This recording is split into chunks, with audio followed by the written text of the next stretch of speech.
phonetics.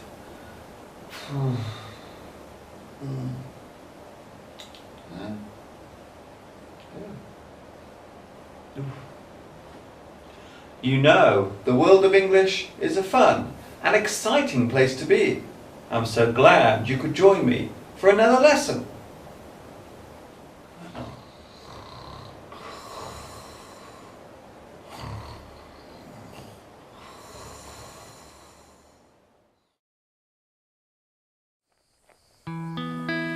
Hi everybody, this is Mr. Duncan. How are you today? Are you okay? I hope so. Are you happy? I hope so. Here I am on my summer holiday, taking in the sights and sounds of Turkey. In today's lesson, we will take a look at words and sentences connected with and relating to going on holiday. Welcome to Turkey.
Turkey is a country that covers a large area of land known as the Anatolian Peninsula.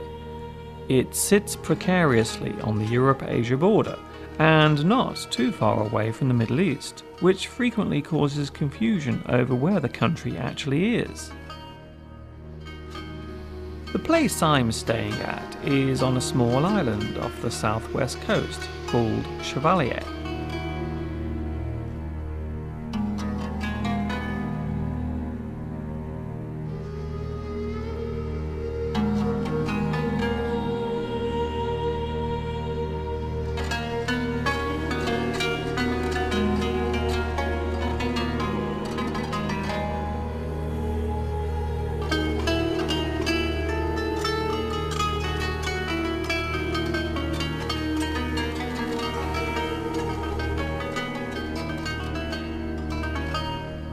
Ancient history records Constantinople as the centre of the Roman Empire, and of course Turkey is the birthplace of the Ottoman Empire, whose formation occurred towards the end of the 13th century and continued to be there right up until the early 1900s.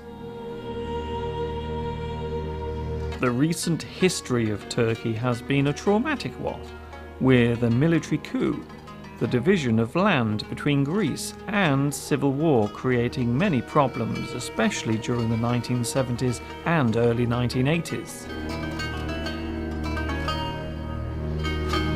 Tragedy hit this nation in 1999 when a tremendous earthquake struck, with devastating consequences.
They say that to truly get away from it all, you must first place yourself as far away from all the familiar features of your everyday life.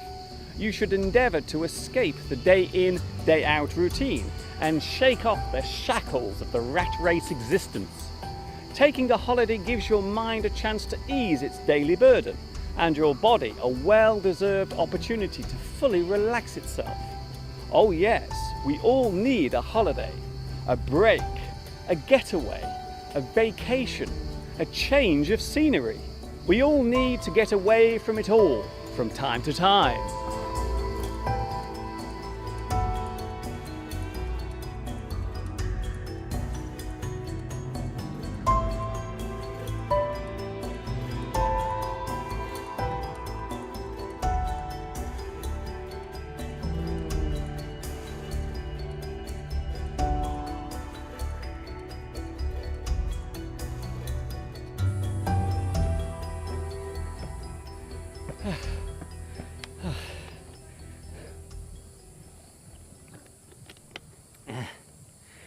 Whew.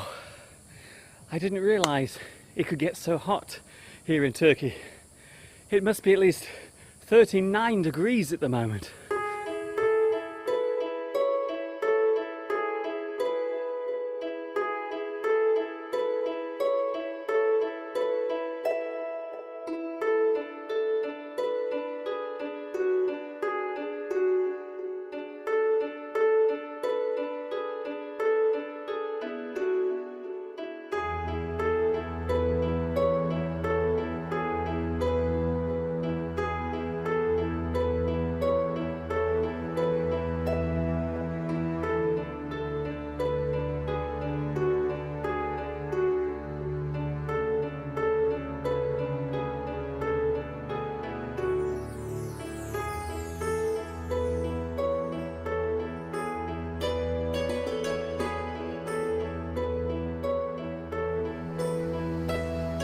In English, the place you travel to is your destination.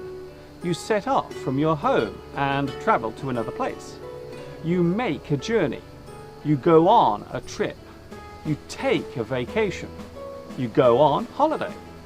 The average holiday lasts for about 2 weeks. This is more common if the journey taken to get there is a long one. The slowest form of long-distance travel is by sea.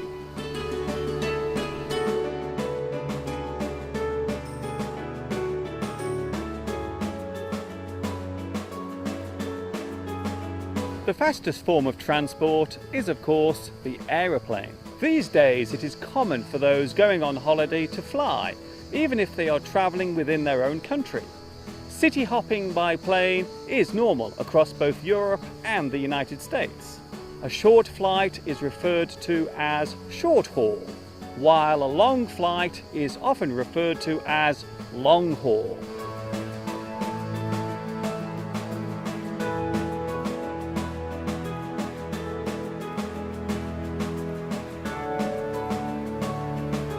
A plane trip can take anything from a couple of hours with no stops to a couple of days with many stops.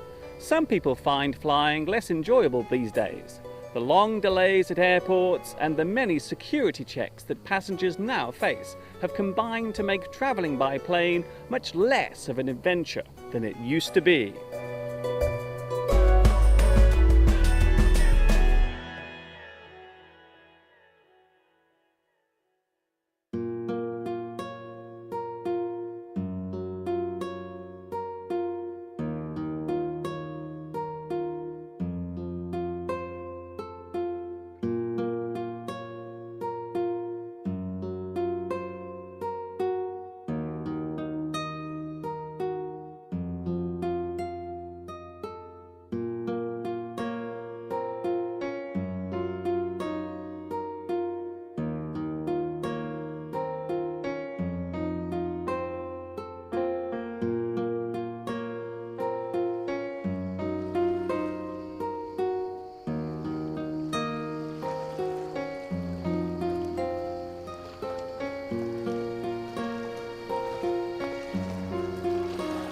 For most people, summer is the time for taking a holiday.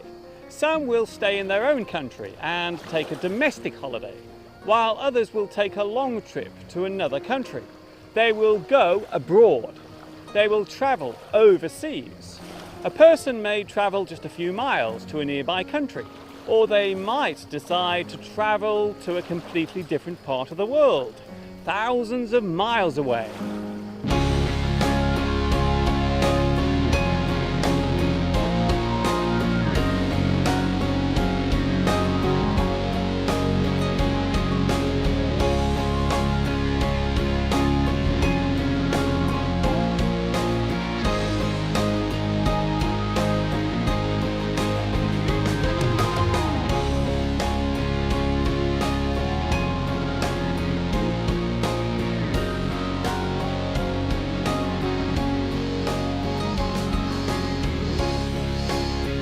There are many different types of holiday which can be taken.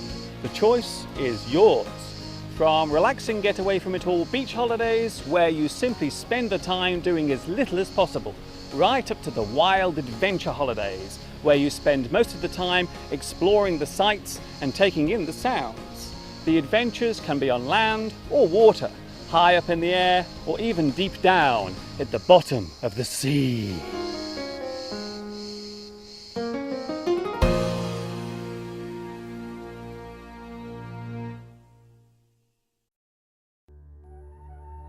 After spending so much time on the small island, I have decided to take a boat trip across the bay to the nearest port on the Turkish mainland, called Fethiye.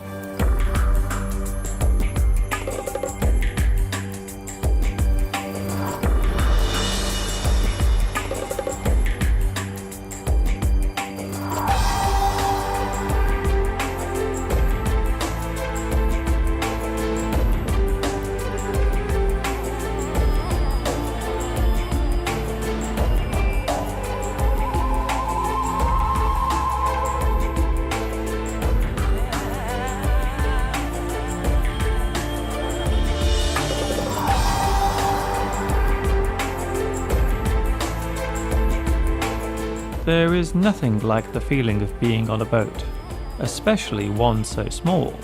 You certainly feel the force of each wave as one by one they lash up against the hull.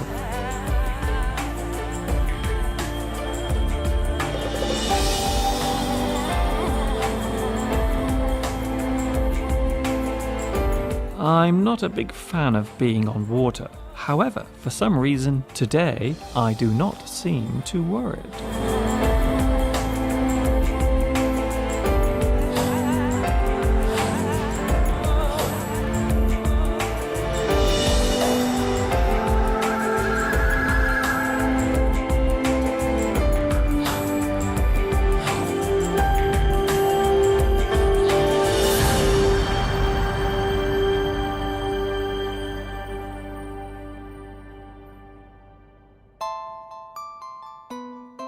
Fethiye is a small bustling market town.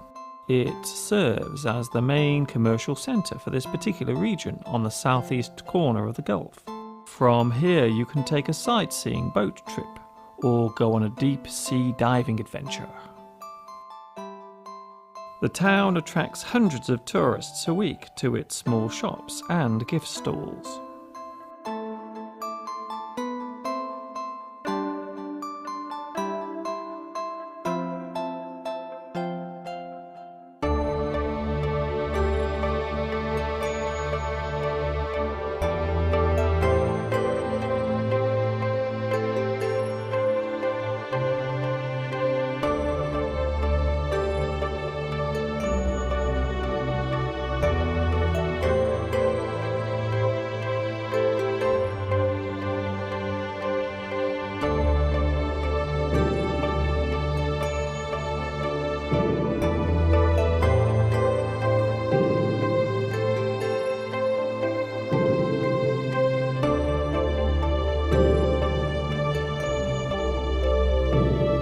Despite the mass attraction, Fethiye does not feel like a tourist trap.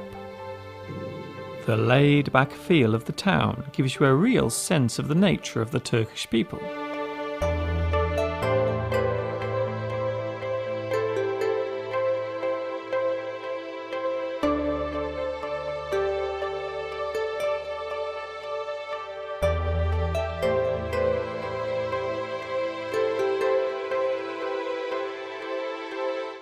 There are plenty of places to eat, with cafes and restaurants serving all types of food, including a full English breakfast.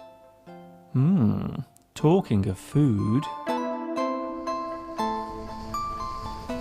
Surely one of the best parts of taking a foreign holiday must be sampling the local cuisine, tasting the local food. Each country tends to have its own speciality dishes. Some countries have become connected to certain types of food and drink. For example, Italy is known for its pasta dishes. France is known for its fine wines and high-class restaurants. Turkey is well known for its meat dishes, such as kebabs. When people talk about English food, they often mention fish and chips. What type of food is your country famous for?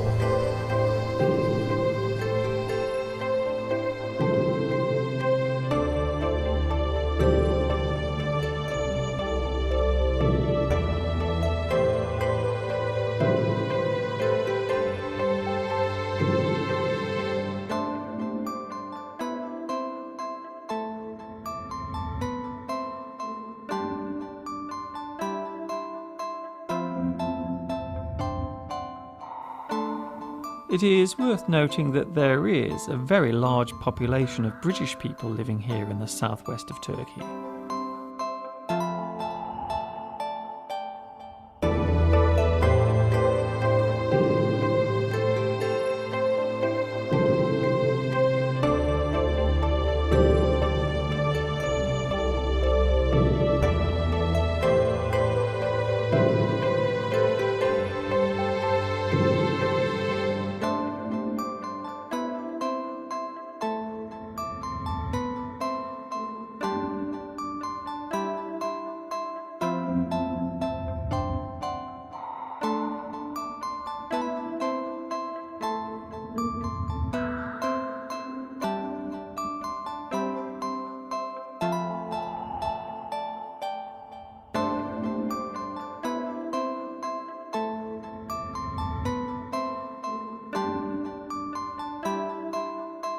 So now it is time to take the short trip back to my little island for a well-deserved rest.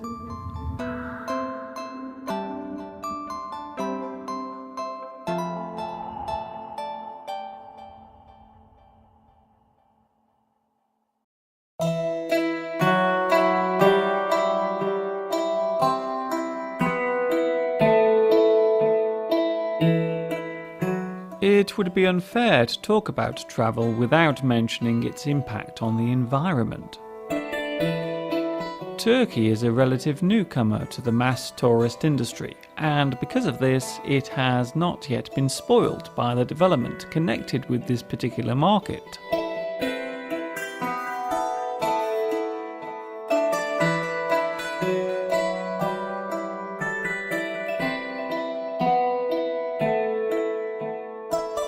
There are still many parts of this country which have managed to remain relatively untouched by progress.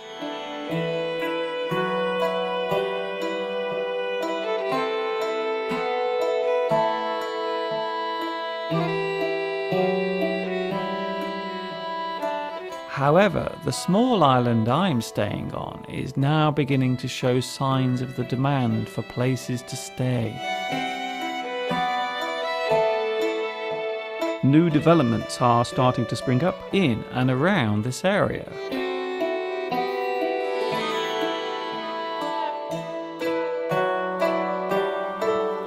Fortunately, it is still being kept under tight control. So, for the time being, many parts of southern Turkey remain relatively unspoiled.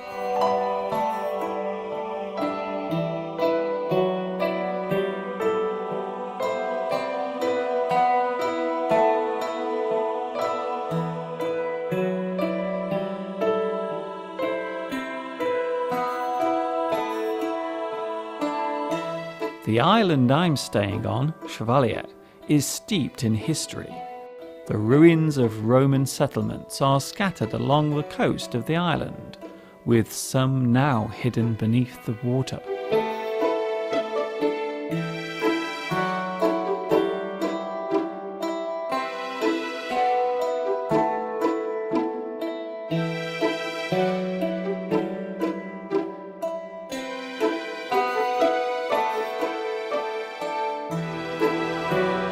Here we see an excavation site. Archaeologists are in the process of uncovering the remains of just such a Roman dwelling.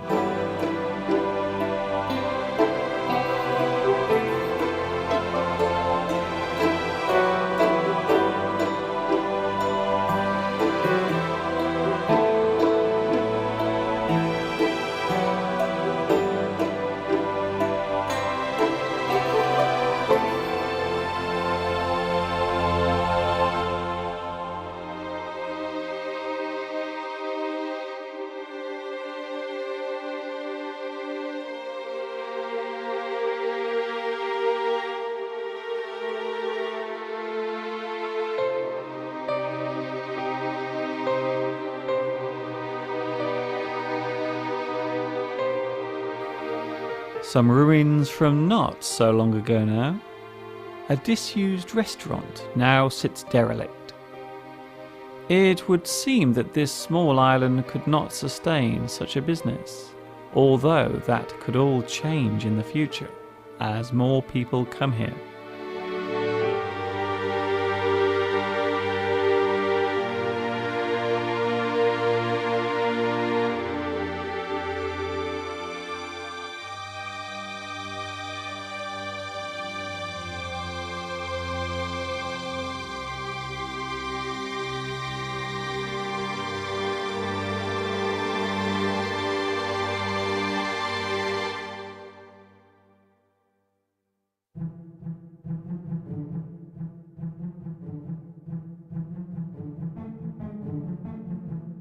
There is one thing you cannot do much about on holiday, and that is the weather.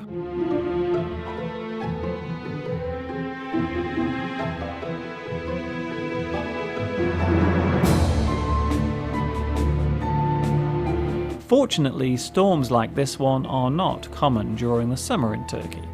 The tourist season here tends to be between April and October, with June to August being the hottest time, when the temperature can reach 40 degrees.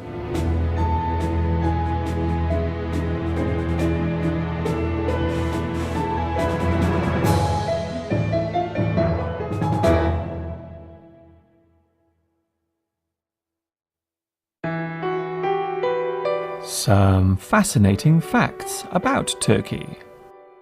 Turkey borders 3 major seas: the Black Sea, the Mediterranean, and the Aegean. Turkey is the birthplace of the legendary King Midas, whose Midas touch turned everything into gold. Turkey has 70% of its population under 35 years old. Turkey is the original destination of the most celebrated and romantic train, the Orient Express. Turkey provides 70% of the world's hazelnuts. Turkey was the centre of 2 major empires in history, the Byzantine and the Ottoman empires. The famous Grand Bazaar in Istanbul is over 650 years old and is made up of 64 streets. Turkey has a population of 70.4 million people. Many words in the English language come from Turkish, including turquoise, parchment, yogurt, meander, angora, kismet, kilim, and chock-a-block.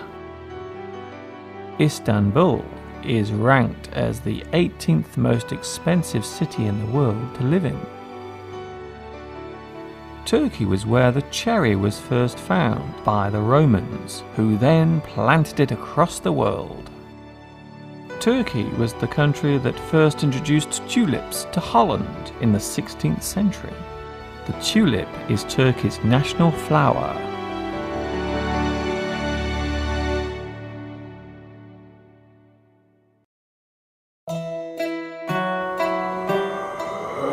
The benevolent eye. One of the most well-known superstitions in Turkey is the all-seeing benevolent eye, which is said to ward off the evil intentions and negative thoughts of the so-called evil eye.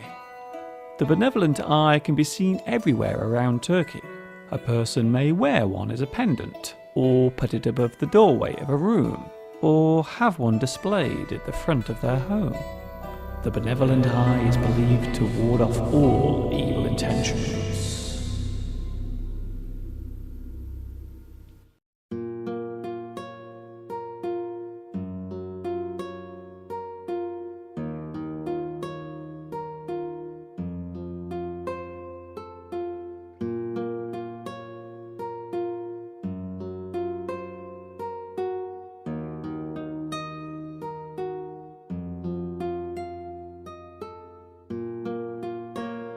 One of the most enjoyable parts of travelling to any place is, of course, taking in the sights and enjoying the scenery. The small island I'm staying on gives you just such a chance. First of all, there are no roads here, so all travelling on the island must be done on foot. A slow walk from one end of the island to the other takes around 40 minutes, and the more adventurous can swim right around the island in just under an hour.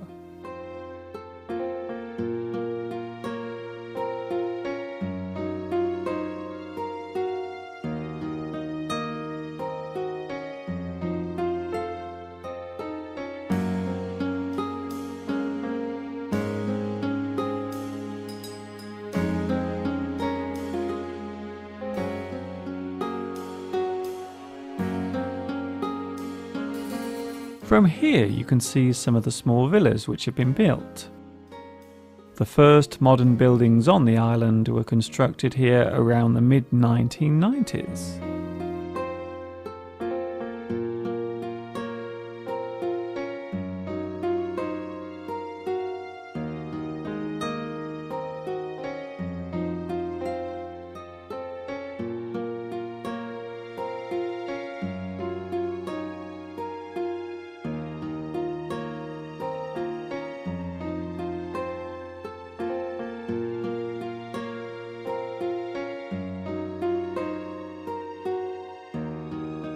From here we can see the Turkish mainland and the town we visited earlier, Fethiye.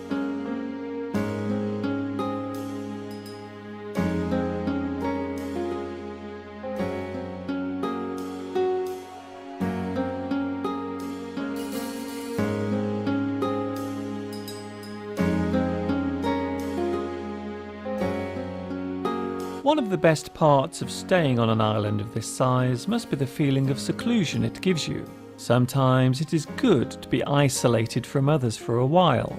It gives you time to reflect on things you would otherwise not have the chance to consider.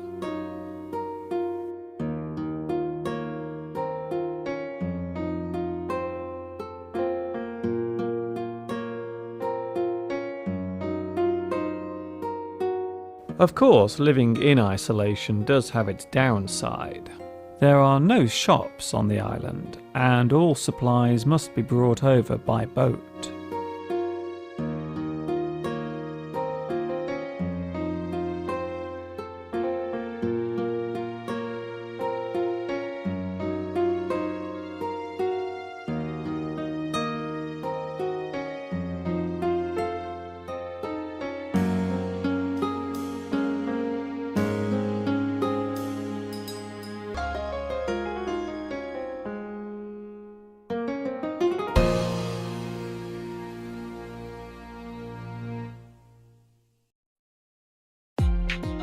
Surely the most important part of any holiday must be the accommodation.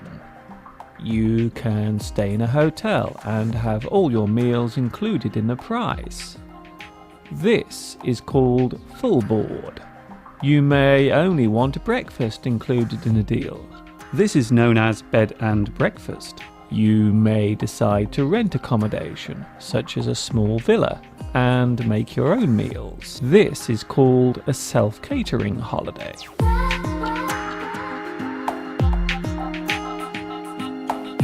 The hotel I'm staying at has a nice pool to relax by.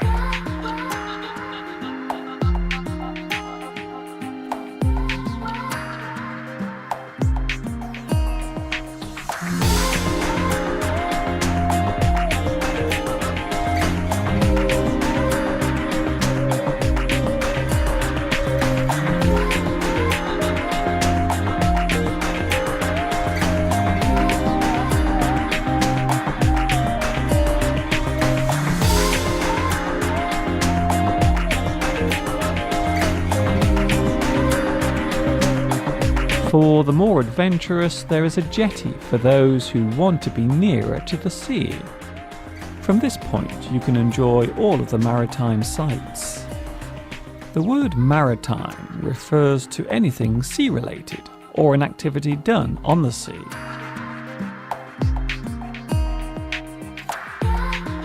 Marine is also a word relating to the sea. We often describe all things living in the sea as marine life.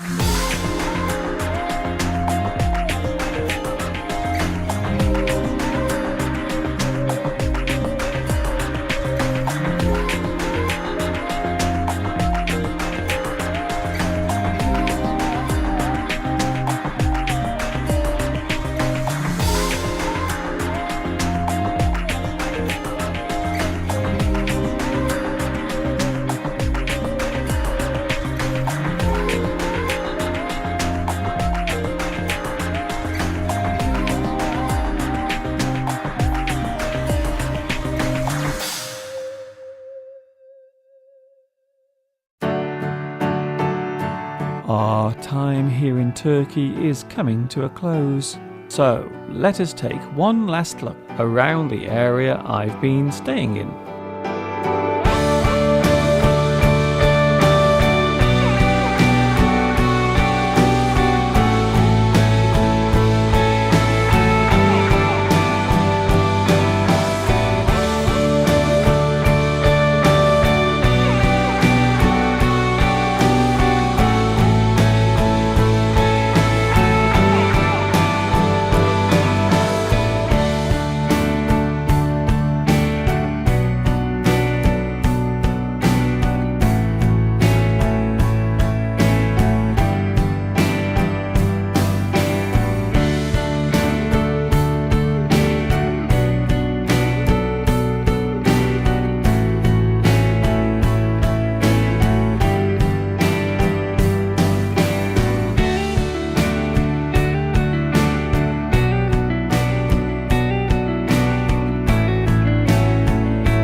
I hope you have enjoyed my special holiday lesson, all the way from Turkey.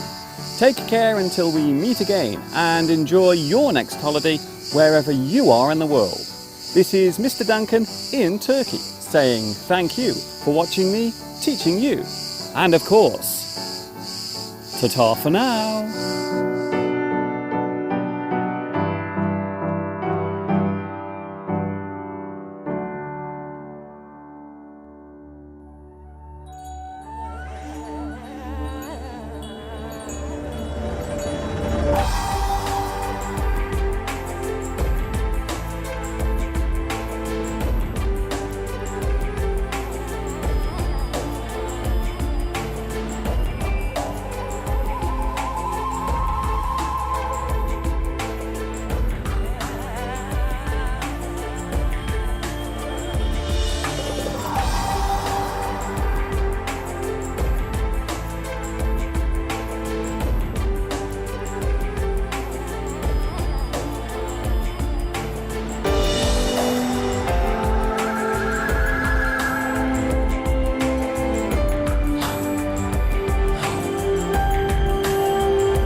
Thank you, I'm going now. I have to go that way. Should I follow you? No, you stay there and guard the boat.